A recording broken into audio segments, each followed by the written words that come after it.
بسم اللہ الرحمن الرحیم۔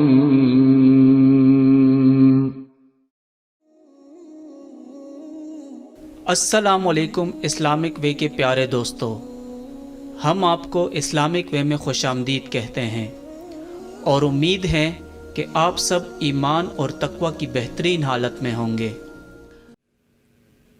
کسی بھی نماز کے دوران اگر پہلی رکعت میں سورہ ناس پڑھ لی تو دوسری رکعت میں کیا پڑھیں گے؟ اور اگر مثال کے طور پر نماز وتر کے دوران پہلی رکعت میں سورہ فلق اور دوسری رکعت میں سورہ ناس پڑھ لی تو تیسری رکعت میں کون سی سورت پڑھنی چاہیے؟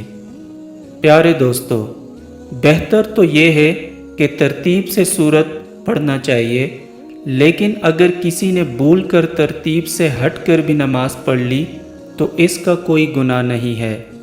اگر کسی نے بھول کر پہلی رکعت میں سورہ ناس پڑھ لی تو دوسری رکعت میں بھی سورہ ناس پڑھ لینی چاہیے۔ اگر کوئی دوسری سورت پڑھ لے تو بھی ٹھیک ہے، البتہ بہتر عمل یہ ہے کہ سورہ ناس ہی پڑھ لی جائے۔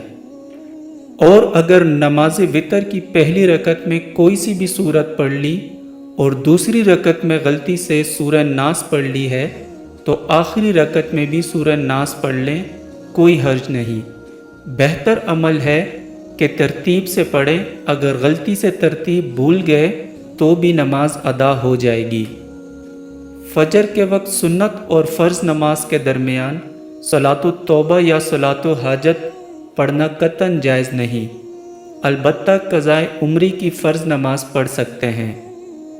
رسول اللہ صلی اللہ علیہ وآلہ وسلم سے زندگی بھر صبح صادق سے لے کر فجر کی نماز تک دو سنتوں کے علاوہ کچھ بھی پڑھنا ثابت نہیں ہے۔